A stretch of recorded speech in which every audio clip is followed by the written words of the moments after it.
Thank you everyone for joining today's Tiny Teach, the webinar. My name's Anna Boyle. I'm a product manager and lead researcher here at Readable English. Today we're kind of touching on a topic of literacy accessibility, so providing students with this real-time, transferable, equitable support in class. If you've not joined one of these before, the aim is to keep them really short, Tiny Teach. So it'll be about 15 minutes, then with some time at the end for questions or discussion at all.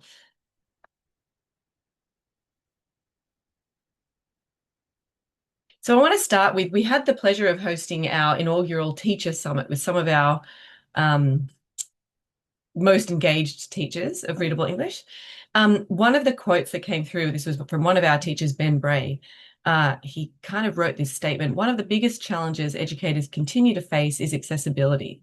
Students struggle to demonstrate mastery of standards, often because they can't access the material to begin with. And I just thought that was so fitting for today in terms of what we're showing in this webinar is about getting students access to that curriculum. And it was just such a fitting quote that he wrote about that in that Teacher Summit that I just thought I'd start with that. And that's really kind of the core issue that we're discussing today with what we're going to go through. Now, I think most of you may be familiar with what Readable English is. I'm not going to actually go too much into the Readable English program and the research behind it and the studies and things like that. We've covered that a lot in our other webinars. So if you're not familiar with the Readable English program, I recommend going back through and watching some of our other webinars or reading some of our materials. But just as a really quick overview, it's a research-backed, research-proven program that adds a simple, intuitive, embedded layer to traditional English text. And by doing that, we make every word in the English language phonetically transparent. What that means is that every word is decodable. So students at whatever grade level, whatever word level they're needing to access curriculum, they can actually decode that word instantly and independently. The result of that is accessibility. So what that means is we're giving students direct access in real time to the curriculum. By giving them the tools that they can sound words out themselves, they're able to take ownership of their learning. And we're giving them that support, accessing their grade level curriculum. The quote that I showed you before from Ben Bray from our Teacher Summit just a couple of weeks ago, that was at kind of the first part of his testimonial. And then the second half was that the conversion tools created by Readable English provide that first essential step to breaking down the barrier. In his class, when he's using Readable English with his students, they take material from any of their other classes and apply the glyph system that they've been taught to decode that material from across their all other subjects.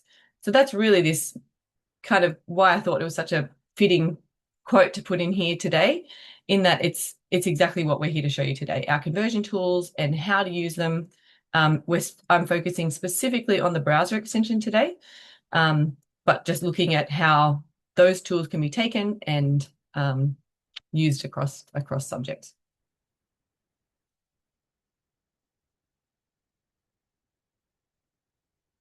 Okay, so I'll be going into some live demos. So I'll kind of be moving out of this presentation format. So the core demos that I'm going to be doing in terms of applying the markup to text using the browser extension. The first one I'll show you is directly within the Readable English portal. So this is kind of a newer, the browser extension isn't new, but the way we teach this in the learning portal is new. It actually came out of this same Teacher Summit from a different teacher. In terms of training students, teaching the students how to use the browser extension themselves, right directly in the lessons that they're doing within the Readable English portal. So I'll go through that first. Then I'll have a look at two example sites, ReadWorks and Illustrative Math. I'm happy to look at some more after that if anyone's got any specific requests of websites that they want to see. But essentially, I'm just picking two as examples, but the idea being that this browser extension works across any website. As long as the website's in HTML, the browser extension will work in exactly the same way it does in these demos that I'm going to show. Okay, so first, as I mentioned, we'll go through the one directly in the learning portal. So for those who are familiar or not familiar with the learning portal, I'm logged into a teacher account right now, and directly on the teacher dashboard, we have breaking the code, which is the first kind of main stage of the Readable English program. After breaking the code, we go into kind of integrating the markup. They're the two kind of key phases. Breaking the code is where students learn the glyph system along with developing phonics and phonemic awareness skills through these 10 core lessons here that you see on these islands. Then integrating the markup is all about really using that markup to improve their reading skills, convert their curriculum, like really integrate it into their reading and see the benefits of what they've learned. Now, in breaking the code, part of what we do in breaking the code, all of these lessons, they learn the glyphs as they're going along. In the final lesson, even of breaking the code, we start teaching students how to use the conversion tools. So we really get students, even from these first few lessons, that it's all about conversion tools and converting the curriculum that they need to read. So in this, what I'll do is I'm going to open that up and show you on the weekly teaching schedules how that works in breaking the code. So as I mentioned, across the 9 units, really 8 lessons plus a little review unit. In the review unit, we have everything. It always has in our program, a teacher-led component followed by a student-led component. So the teacher would introduce the conversion tools first for students, just showing them maybe a demo on their screen, leading the lesson along with a warm-up, and then the students move into their own activities. And so what they can do there is they move into their own conversion tools practice. So what I'm going to show you right now is open up that student activities portion of the lesson, which is in session 2. And it's this conversion tools practice worksheet. I need to retry the worksheet. Okay, so this is something that teachers and students can work through in the class time. So this is, as I mentioned, demoing the Readable English, the browser extension, which is this. It's got a little screenshot of what that browser extension looks like when you've got it installed and pinned to your browser bar up here. So the way to do that, if the students don't have there's a link directly there. In schools, it is a little bit more challenging. In terms of the logistics of getting extensions onto devices, that usually involves a tech administrator installing them onto devices.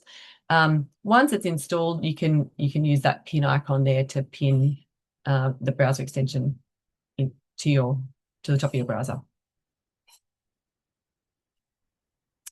Okay, so what we've done is directly embed text into this lesson so that students don't have to leave our learning portal in order to practice and start learning how to use the browser extension. So in this first screen, it's a practice of let's turn on the extension and have a look. So by turning on the extension, you can see that all the words here have just instantly converted into Readable English. So that's getting them to, practice it, get familiar with using the browser extension directly within the lesson on the learning portal. I'm going to go to the next slide. This next activity is just going to get the students practicing switching the modes of the extension.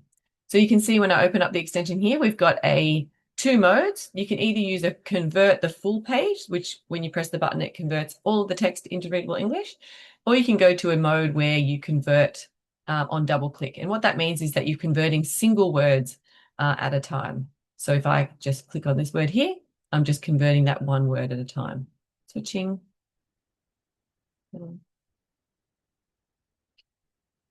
So having practice switching those modes, they can just, if you don't need the browser extension on, there is an off mode as well.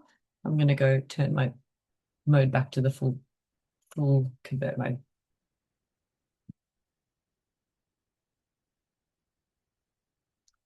Okay, so the next practice in terms of getting the students really familiar with all the features of the browser extension is practicing double-clicking a word to see the definition, the glyphs, and the translation. So if I double-click on a word here, that brings up the definition. So you can read, students have direct access to the definition of a word, any word that they click on. There's also an audio icon here. Translation. You can hear they can hear the words spoken out loud. Definition. So now it says the instructions change the tab to see the glyphs within each word. So they've got a little, if you change the tab here, there's always a little reference of what the glyph is within each word. So if students are still really, they've just finished breaking the code, it might still be fresh, but they've only just learned it. So there is a quick little reference guide of what the glyphs are in a particular word. So it can still be definish. So that sharp hat represents the sound definition. And then finally, they can change the translation language. So if I go down here to translation, and then they can change the translation language to anything there. I think we've got, it's 100, or I don't even know how many. The most commonly spoken second language is in the States, makes up that list there. So you can change, they can change it to any translation. So that's the main kind of demo, getting students really familiar with using the browser extension within the learning portal, just getting them, showing it to them for the first time. We had, again, these great sessions where we went to schools and were showing students this, and it was lovely to see, even these are high school students, just that change in themselves, that they realized that they could use this to really use it on any of their content, that they had access to converting anything and seeing it like this in Readable English with the tools. All right, so as I said, I'll now move on to ReadWorks and then illustrative maths. I just chose one reading website and one maths website. So I'll come over and I'll pick any. Thanksgiving. Okay, so again, very similar. Any content, any website, as long as it's in HTML, can be converted into Readable English straight away. So looking at, students can read it along, they can click on any word, get immediate real-time support with decoding that word that they're reading. They can also, as we looked at before, just do it as not convert the whole page, but convert just a single word at a time. So they might be reading along, and as they get to a tricky word, just turn that word on. What's that glyph in the word there? Can I hear the word spoken? Ancestor. I will also say that we've got in, as part of the browser extension, sometimes with web pages, there's kind of like the page loads, not a full reload of the page, but within the website, it kind of moves to a secondary little pop-up window opens. If the markup is not turning on for students because it has done some kind of a secondary pop-up, there is just a, oops.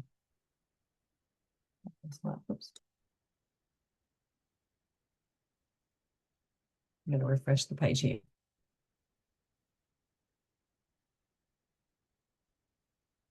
Oh, I've lost it. I'll go and see if it's on the next website, a refresh conversion button that you can usually just refresh the conversion, or just as I did there, refresh the page. So there we go. So that's an example of ReadWorks. I'm actually going to show you that. So within ReadWorks, there's the passage. There's also kind of the question sets. The markup still works. The conversion actually still works even in the questions. So not just on the plain text. It works. Oh, here we go. Here's the refresh conversion button. It works for the things like the multiple choice questions, so activities embedded within the pages. The markup still works on those pages. So that's this refresh conversion button that I was talking about there. If for some reason a page semi-loads, the students can always just hit refresh conversion. Okay, finally, I'm going to go over into something like illustrative math. So math being, a different subject to reading, but often still something that teachers are, just like we saw in our quote from one of our Readable English teachers, that students aren't able to show their mastery in one subject because they're just not able to either access the curriculum, or in the case of math, sometimes students are not able to show what they're able to do in math because their reading skills are holding them back. So in illustrative math, we've got these things like, I'll open up here maybe one of the student lessons. So again, just clicking on this browser extension. Just the whole page kind of converts. Students have got access to hearing words read aloud, seeing the translation, seeing the glyphs within any of these words.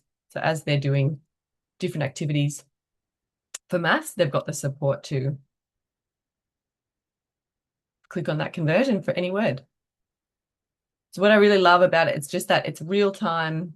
It's right there for them on the website. They can hear the word spoken. They can decode it for themselves and get the translation. But it's not taking them away from the content, the curriculum of the particular subject. It's all right there for them. It's real time. It's transferable from one subject to the next.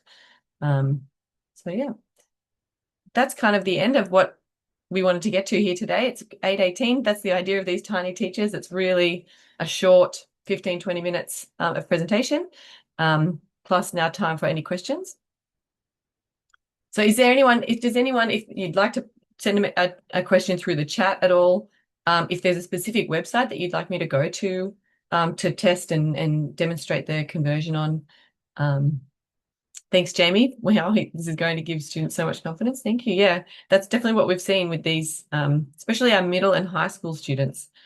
Just that confidence of having a tool that they know that once they know the glyphs as well, that they know that then they've got access to just decoding language. It's on their own terms. It's wherever they need it. It comes with them. It doesn't just stay in their pull-out classes.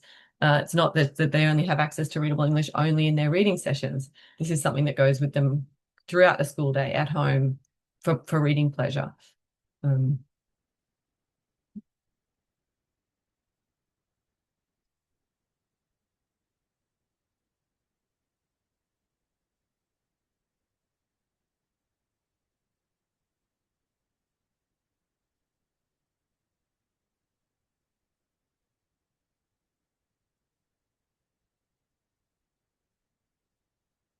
Always a good word. Picking up different words here, like ratios, such a good Readable English word. Ratio, it uses the sharp hat sound there, but a word like patio is spelt the same and does not have that sharp hat sound. There are accessibility features for those with functional vision issues. So not specific to our browser extension, functional vision issues. So that's something that we've considered that we may develop or add into a browser extension at a later date. So you might have seen even on one of the websites I was on, even with, oh no, I didn't do it with ReadWorks, but just using the plain kind of zoom in feature sometimes, especially because on sites, if the text is small and the glyphs get quite small, I often just tell students and teachers that they can just zoom in, and that helps everything be bigger. But no, not specifically to our browser extension, that we don't have any functional vision issues.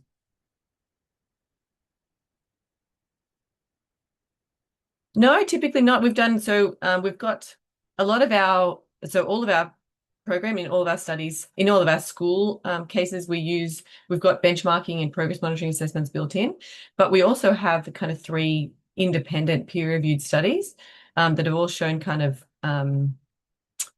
like effective and statistically significant growth of Readable English students. But no, the glyphs are not visually distracting for students in that they are providing them with the tools to decode and own words. And if anything, in a lot of the studies we've done, students, it's a kind of interesting little anecdote that we built the whole system with this idea in mind that students could turn on and off the glyphs as needed. So even in the browser extension, as you saw, you can do an off mode, or you can do a only on click mode. So you can have the browser extension turned off and then only click it on for words as you need it. But we found that students that are just not, they typically weren't using those features. They were just reading with everything on. But for words that they already knew, they were just simply ignoring those markings and only really engaging the glyphs for a word that they needed. But for us to build, we were trying to build in all these supports that they could turn it off, but we found overall students are just not needing to turn it off. They're not, in terms of that, they're not distracted by them for words that they know.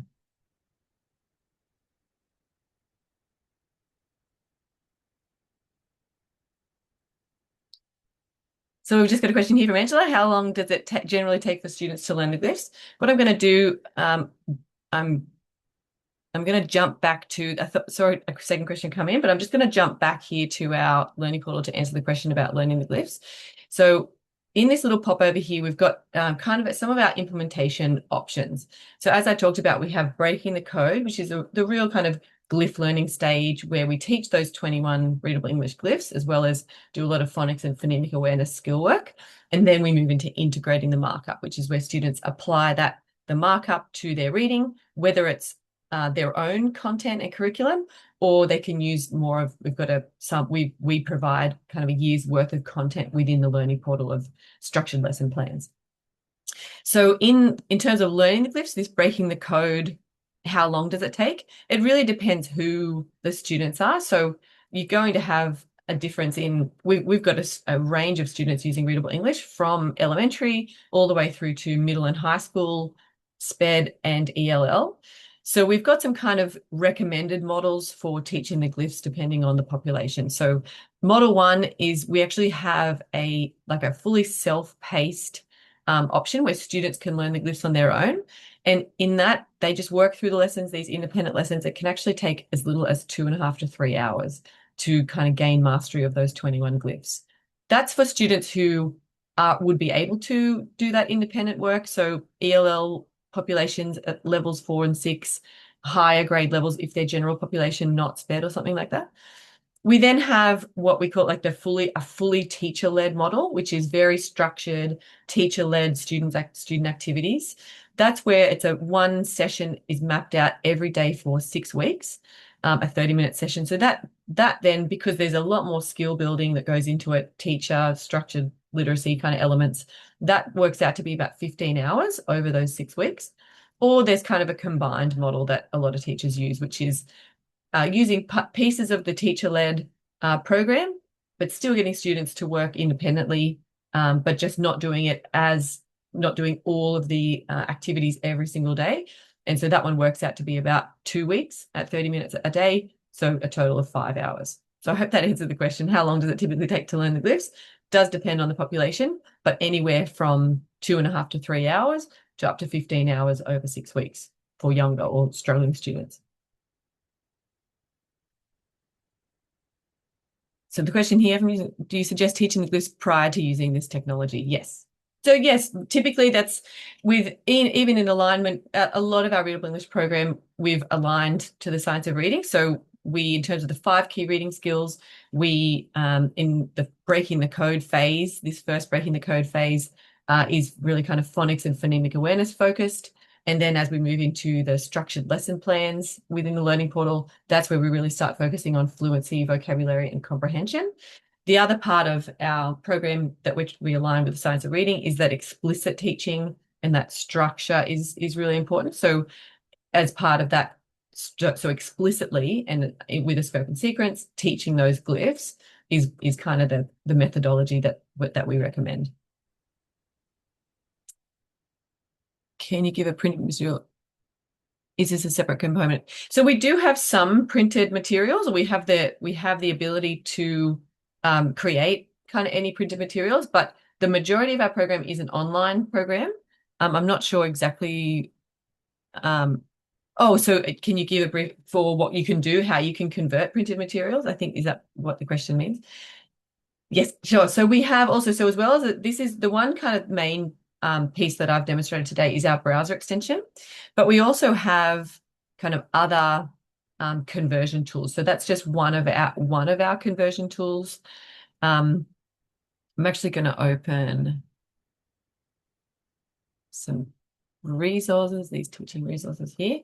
Just have a look at these. We've kind of got these little implementation infographics. One of our infographics is about using the conversion tools.